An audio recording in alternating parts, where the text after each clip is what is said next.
नमस्कार दोस्तों, एक बार फिर से आप सभी दोस्तों का HRI न्यूज पर बहुत बहुत स्वागत करते हैं। सभी बड़ी खबरें, मुख्य समाचार दिन भर के एक बार फिर से आप सभी के लिए लेकर के हाजिर हैं। जहां पर चलेंगे पहली बड़ी अपडेट में जानेंगे, कांग्रेस अध्यक्ष मल्लिकार्जुन खड़गे ने 21 दलों को लिखा है पत्र। भारत जोड़ो यात्रा के समापन समारोह में शामिल होने के लिए किया है आमंत्रित। क्या कुछ है पूरा मामला, आगे जानेंगे तो वहीं बताएंगे। सुप्रीम कोर्ट पर नाराज हुए हैं उपराष्ट्रपति। क्या कुछ कहा है उपराष्ट्रपति ने सुप्रीम कोर्ट को लेकर के, आगे खबर को विस्तार से बताएंगे। इसके साथ ही एक और अपडेट आ रही है, भारत जोड़ो यात्रा से आ रही है चौंकाने वाली खबर। इसी प्रकार की तमाम बेहद बड़ी खबरें आप तक आगे इसी वीडियो के माध्यम से पहुंचाएंगे। लगातार हमारे साथ बने रहिएगा आगे इसी वीडियो में। तो वहीं दोस्तों, अगर आप लोग भी भारत जोड़ो यात्रा के समर्थन में खड़े हैं तो अभी इस वीडियो को लाइक कीजिएगा, चैनल को सब्सक्राइब करके पास में ही बने बेल के आइकन को जरूर दबाइएगा और कमेंट बॉक्स में कमेंट कीजिएगा, जय हिंद जय भारत। दरअसल दोस्तों, पहली बड़ी अपडेट बताते चलें, कांग्रेस अध्यक्ष मल्लिकार्जुन खड़गे ने 21 दलों को लिखा पत्र। भारत जोड़ो यात्रा के समापन समारोह में शामिल होने के लिए किया है सभी दलों को आमंत्रित। खबर बताते चलें, कांग्रेस की भारत जोड़ो यात्रा जम्मू कश्मीर के श्रीनगर में इसी महीने 30 जनवरी को समाप्त होगी। समापन समारोह को कांग्रेस की ओर से भव्य बनाने की तैयारी लगातार की जा रही है। इसको लेकर के कांग्रेस के राष्ट्रीय अध्यक्ष मल्लिकार्जुन खड़गे ने ही समान विचारधारा वाले 21 राजनीतिक दलों को एक पत्र लिखा है। इस पत्र में श्रीनगर में 30 जनवरी को होने वाले भारत जोड़ो यात्रा के समापन समारोह में शामिल होने के लिए इन सभी दलों को आमंत्रित किया गया है। अपने पत्र में खड़गे ने लिखा है कि उनकी उपस्थिति से यात्रा के सत्य, करुणा और अहिंसा रूपी संदेश को मजबूती मिलेगी। उन्होंने 21 दलों के प्रमुखों को अपने पत्र के जरिए संबोधित करते हुए कहा है कि मैं आप सभी को व्यक्तिगत रूप से आमंत्रित कर रहा हूं कि आप भारत जोड़ो यात्रा के समापन समारोह में शामिल हों। बताते चलें, यात्रा के कश्मीर पहुंचने पर विपक्षी दल PDP और नेशनल कॉन्फ्रेंस के नेता भारत जोड़ो यात्रा में राहुल गांधी के साथ में दिखाई देंगे। जम्मू कश्मीर के 3 पूर्व मुख्यमंत्री फारूक अब्दुल्ला, उमर अब्दुल्ला और महबूबा मुफ्ती इसमें शामिल होंगे। शिवसेना का उद्धव गुट भी जम्मू कश्मीर में भारत जोड़ो यात्रा में शामिल होगा। इसके साथ ही एक और बड़ी खबर बताते चलें, सुप्रीम कोर्ट पर नाराज उपराष्ट्रपति ने पूछा, क्या हम लोकतांत्रिक देश हैं। खबर बताते चलें, उपराष्ट्रपति जगदीप धनखड़ ने न्यायपालिका की तुलना में विधायिका की शक्तियों का मुद्दा उठाया है। उन्होंने संसद के कामों में सुप्रीम कोर्ट के हस्तक्षेप पर नाराजगी जताई है। इसके साथ ही उन्होंने कहा है कि संसद कानून बनाता है और सुप्रीम कोर्ट उसे रद्द कर देता है। उन्होंने पूछा कि क्या संसद के द्वारा बनाया गया कानून तभी कानून होगा जब उस पर कोर्ट की मुहर लगेगी। इसके साथ ही एक और अपडेट बताते चले, दिल्ली के मुख्यमंत्री अरविंद केजरीवाल को 164 करोड़ का वसूली नोटिस 10 दिन में करना होगा भुगतान। क्या कुछ है पूरा मामला, खबर बताते चले।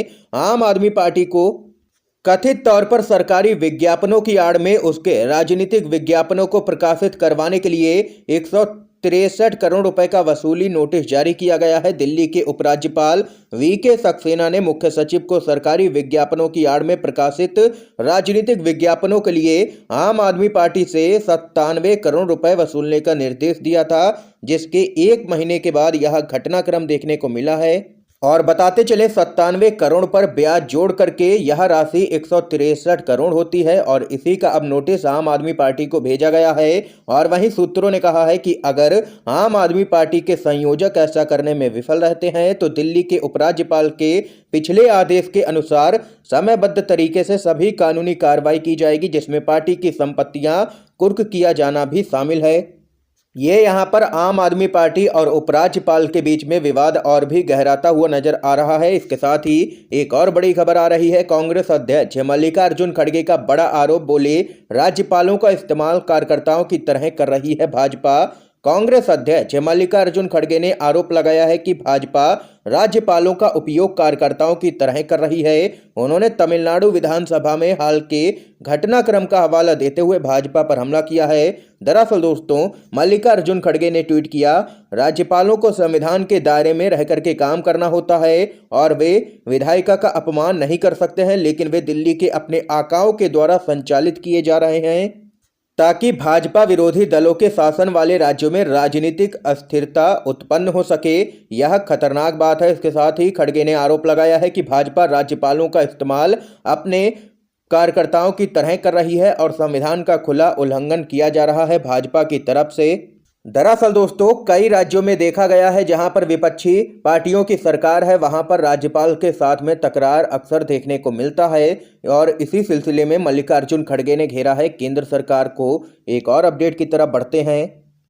मुसलमानों के खिलाफ हिंसा के लिए उकसा रहे हैं मोहन भागवत, विपक्ष ने बयान पर बोला है जोरदार हमला। खबर बताते चलें, आरएसएस प्रमुख मोहन भागवत के हालिया विवादित बयान पर विपक्षी दलों ने एकजुट होकर के जोरदार विरोध जताया है। विपक्षी नेताओं ने बयान को मुसलमानों के खिलाफ भड़काऊ और हिंसा करने के लिए उकसाने वाला करार दिया है। विपक्षी नेताओं ने मांग की है कि कोर्ट को उनके बयान पर स्वतः संज्ञान लेना चाहिए और तुरंत उन पर कार्रवाई करनी चाहिए। दरअसल दोस्तों सीपीआईएम नेता वृंदा करात ने मोहन भागवत पर जमकर के हमला बोला है। उन्होंने मोहन भागवत के बयान को आपत्तिजनक और संविधान विरोधी करार दिया है। वृंदा करात ने कहा है कि देश में किसे कैसे रहना है कि क्या ये आरएसएस प्रमुख मोहन भागवत तय करेंगे। भागवत और हिंदू ब्रिगेड अगर नहीं पढ़े तो एक बार भारतीय संविधान जरूर पढ़ लें, खास करके आर्टिकल 14 और 15। देश में हर नागरिक को समान अधिकार है, चाहे वह किसी भी धर्म का हो। उन्होंने आगे कहा है कि मोहन भागवत का बयान काफी विवादित, असंवैधानिक और उत्तेजित करने वाला है। मोहन भागवत सीधे तौर पर लोगों को मुसलमानों के खिलाफ हिंसा करने के लिए उकसा रहे हैं। इसके साथ ही वृंदा करात ने कहा है कि कोर्ट को उनके बयान पर स्वतः संज्ञान लेना चाहिए और कार्रवाई करनी चाहिए। इसके साथ ही कांग्रेस के नेता और मध्य प्रदेश के पूर्व मुख्यमंत्री दिग्विजय सिंह ने भागवत के बयान पर कहा है कि भारत जोड़ो यात्रा का असर आरएसएस पर भी पड़ रहा है, तभी मोहन भागवत मदरसा पहुंचे थे। ये यहां पर देख सकते हैं अपडेट है। इस खबर पे आप लोगों की क्या कुछ राय है कमेंट बॉक्स में बताइएगा, आप लोगों का क्या कुछ कहना है। तो वहीं एक और बड़ी खबर जान लेते हैं।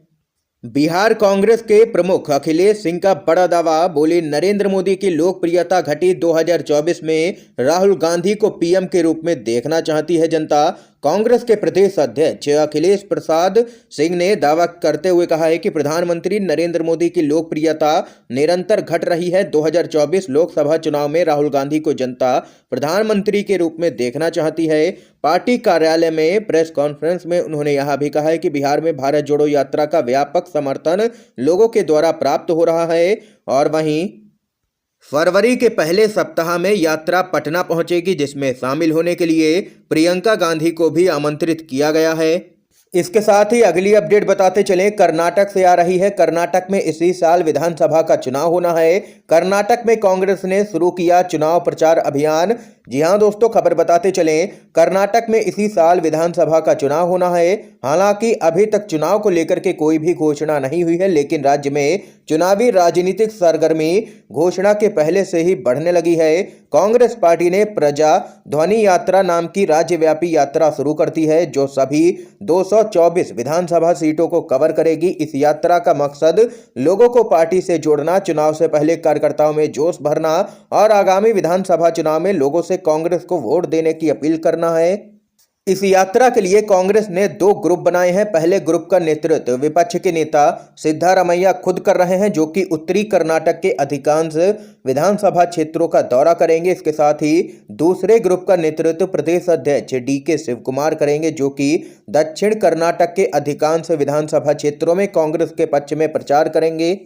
पूरे मामले पर डीके शिवकुमार ने कहा है कि बीजेपी सरकार पूरी तरह से विफल रही है। सरकार की कमियों को उजागर करने के लिए हमने यह यात्रा शुरू की है। और इसके साथ ही बताते चलें, कांग्रेस पार्टी ने कर्नाटक की जनता से पहला बड़ा वादा करते हुए कहा है कि अगर राज्य के अंदर कांग्रेस की सरकार बनती है तो हर घर को 200 यूनिट मुफ्त बिजली दी जाएगी। इसके साथ ही एक और बड़ी खबर बताते चलें, बिहार में जातिगत जनगणना को सुप्रीम कोर्ट में चुनौती, 20 जनवरी को होगी पूरे मामले पर सुनवाई। सीएम नीतीश कुमार का भी बड़ा बयान आया है सामने।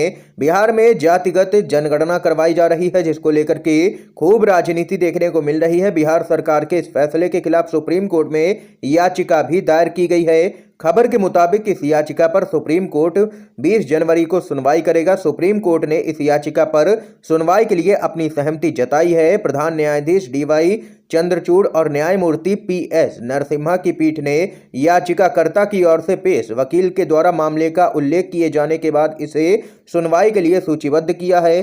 और दूसरी तरफ मुख्यमंत्री नीतीश कुमार का भी एक बड़ा बयान सामने निकल के आया है। सीएम नीतीश कुमार ने कहा है कि जातीय जनगणना के बाद विकास कार्यों में काफी मदद मिलेगी। इसके साथ ही नीतीश कुमार ने कहा है कि हम चाहते थे कि पूरे देश में जातीय आधारित जनगणना हो, मगर केंद्र सरकार नहीं मानी और कहा कि राज्य अपना कर सकते हैं। नीतीश कुमार ने साफ तौर पर कहा है कि हम हमारे लोग और उनकी आर्थिक स्थिति आदि की जानकारी लेने के लिए सर्वे कर रहे हैं। इससे विकास में काफी सुविधा होगी। ये यहाँ पर सीएम नीतीश कुमार का बयान आया है। तो वहीं एक और अपडेट की तरफ बढ़ते हैं। कैबिनेट की पहली बैठक में ओल्ड पेंशन स्कीम की सौगात दे सकते हैं हिमाचल प्रदेश के मुख्यमंत्री सुक्खू। नौकरियों की भी हो सकती है बड़ी घोषणा। हिमाचल प्रदेश में कांग्रेस के सत्तासीन होने के 35 दिन के बाद कैबिनेट बैठक होने जा रही है। राज्य में सुखविंदर सिंह सुक्खू के नेतृत्व वाली सरकार 13 जनवरी को दोपहर 12 बजे कैबिनेट की बैठक करेगी। नई सरकार की पहली कैबिनेट बैठक पर राज्य के विभिन्न वर्गों की निगाहें लगी हैं। जानकारी के अनुसार पहली कैबिनेट में सीएम सुक्खू 2 बड़े चुनावी वादों को पूरा करने का ऐलान कर सकते हैं। इसके अलावा भी कुछ बड़े फैसले लिए जा सकते हैं। खास करके कर्मचारियों को बैठक में ओपीएस बहाल की घोषणा की आस है। मुख्यमंत्री स्पष्ट कर चुके हैं कि पहली कैबिनेट में राज्य सरकार कर्मचारियों को ओपीएस बहाली की बड़ी सौगात देगी। ये यहाँ पर दोस्तों इस समय की आज की तमाम बेहद बड़ी खबरें, मुख्य समाचार थे जो हमने आप लोगों तक पहुंचाए। अगर आप लोगों को ये वीडियो पसंद आया हो तो अभी इस वीडियो को लाइक कीजिएगा, ज़्यादा से ज़्यादा इस वीडियो को शेयर कीजिएगा अपने सभी दोस्तों में, ताकि आप सभी के दोस्त भी इन मुख्य समाचारों को जान सकें। वीडियो देखने के लिए आप सभी दोस्तों का बहुत बहुत धन्यवाद।